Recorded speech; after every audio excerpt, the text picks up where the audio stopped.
Hello everyone, আসসালামু আলাইকুম। কেমন আছেন আপনারা সবাই? আশা করছি সবাই ভালো আছেন।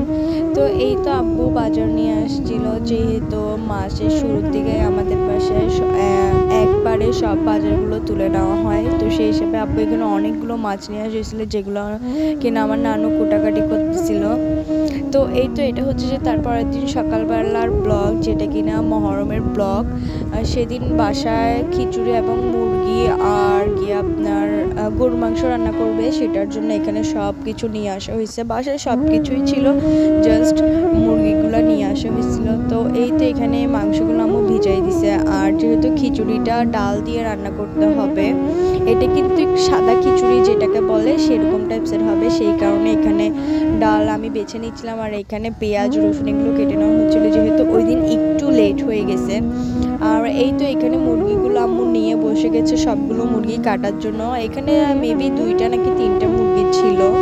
তো এই তো এখানে বসে বসে আম্মু মুরগিগুলো কেটে নিচ্ছে, যেহেতু দিনের জন্য প্লাস রাত্রের জন্য, আবার কিছু আত্মীয় স্বজনদেরকেও দেওয়ার জন্য। তো এই তো এখানে আম্মু এগুলো করে নিচ্ছে। করার অবস্থায় এই যে এখানে মাংসটা ম্যারিনেট করে রেখে দিছে, যেহেতু মাংসটা এখন বসায় দিবে, কারণ আমাদের চুলা ওই দিন একটু প্রবলেম হয়েছিল, যেটার কারণে আমাদের সব কিছু করতে করতে লেট হয়ে গেছে। আর গরু মাংস এখানে একবারে আম্মু বেশি করে বসাই দিছে। আর যেই যে মশলাগুলো মুরগির জন্য বের করে রাখছিল, এগুলো একটু দেখাই দিলাম।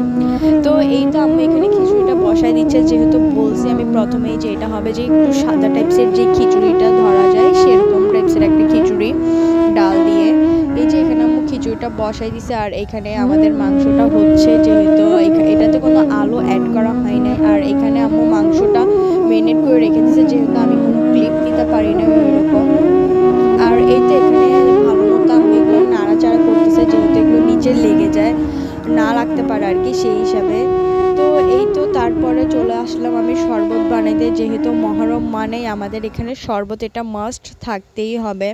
তো এই যে প্রথমেই আমি ডেকচি ভর্তি পানি দিয়ে দিচ্ছিলাম, যেহেতু অনেকে এগুলো অনেকগুলো করে, বাট আমরা এবার তেমন বেশি করি নাই, তাও যেটুকু করছি আলহামদুলিল্লাহ করতে পারছি।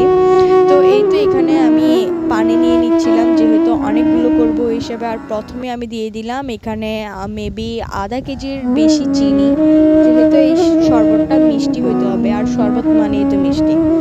তো প্রথমে একটু চিনিটা কম থাকার কারণে আমি আবার 3 চামচ অ্যাড করে ফেলছি। এখানে কিন্তু অনেকগুলো চিনি দেওয়া হয়েছে। আর এখানে পাউডার দুধ দিয়ে দেওয়া হচ্ছে আর কি। এখানে পুরো 1 প্যাকেট দেওয়া হয়েছে, কিছু কিছু লিকুইড দুধও দেওয়া হয়েছে, যেটা কিনা আমি মানে ভিডিওটা নিতে পারি নাই, তো সেই কারণে দিতে পারি নাই। আর এই তো এখানে আমার নারকেল দিয়ে দিচ্ছি। আপনারা কারা কারা এই শরবতটা খাইছেন অবশ্যই সবাই কমেন্ট সেকশনে জানাবেন। ততদিন ভালো থাকবেন, সুস্থ